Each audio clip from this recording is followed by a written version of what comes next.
他来超市买肉，屠夫却让他滚开。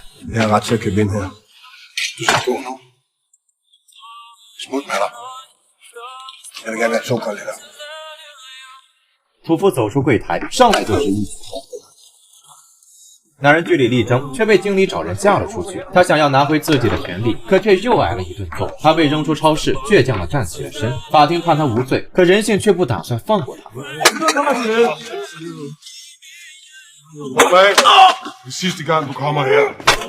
卢卡斯强忍疼痛，再次站起，然后带着一脸鲜血返回了超市。他一头撞翻屠夫，拿过自己的购物车，在吧台结账。他不是为了证明自己够狠，只想证明自己的清白。他蹒跚着走出超市，被闹翻的好友看见。他如今的这般景象，全都拜好友的女儿所赐。不知道是心虚还是愧疚，好友缓缓地低下了头。卢卡斯回家后没有开灯，就在黑暗中默默思索。过了许久，他决定做点什么。洗干净鲜血，他换上正装，一条鞋带也被绑得十分整洁。对着镜子，他干了杯烈酒，然后就冒着大雪来到了镇上的教堂。因为是平安夜，镇上的人都聚在一起。出事之前，他也是这里的一员，只不过时过境迁，这里已经不再欢迎他。但看着他一瘸一拐，众人都心生不忍。可想想他做过的事，都觉得他咎由自取。仪式正式开始，可男人却缓缓转头，他看向好友，看向了这一切的始作俑者。二人遥遥相望，互相对视，却没人心虚，没人低头。孩子们上台唱诗，以此来祝福伯克利的孩子们。可想到这里，男人就委屈至极。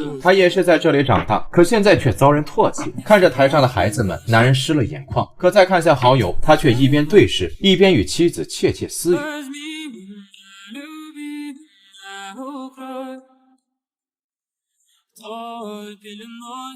委屈一旦催生，就一发而不可收拾。他无法忍受，也不再沉默，朝着昔日的好友大步走了过去。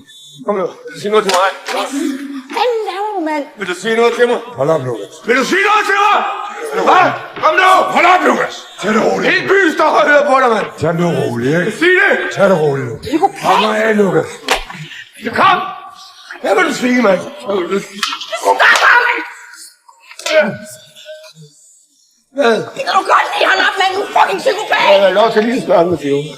Prøv. Kig lige ind i mine øjne.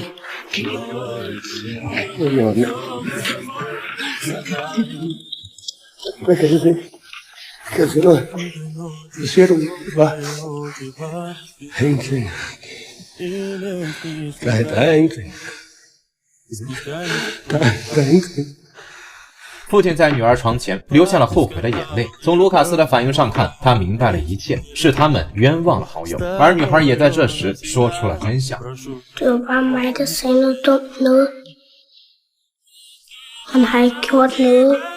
父亲点了点头，然后给女儿盖上被子，带上一瓶好酒，插上2块熏肉，轻轻的触碰，卢卡斯就惊醒。这件事的发生让卢卡斯草木皆兵，就像什么都没发生过。他们静静地看着彼此，即便是男人未曾道歉，卢卡斯也原谅了他。1年之后，卢卡斯回归正常，而众人对那事也仿佛遗忘，握手相拥，彻底消除隔阂。一群人蜂拥而来，来参加儿子的成人礼，而礼物则是一把崭新的步枪。人们欢声笑语，房子里好不热闹。还是那个女孩正在门口举步维艰，她讨厌格子地板，让卢卡斯发出请求。卢卡斯稍微犹豫，就将女孩抱起，幸好没有出现意外。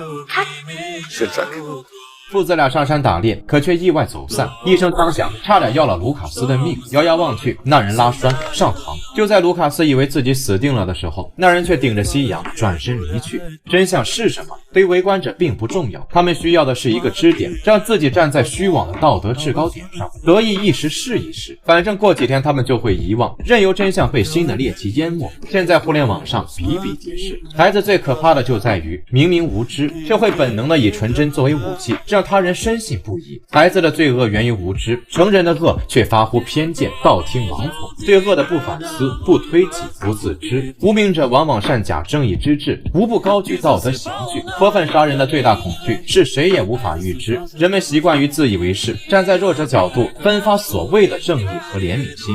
我看不清那人，因为他站在制高点，因为他站在阳光下。每日一部电影，期待我们的下次相遇。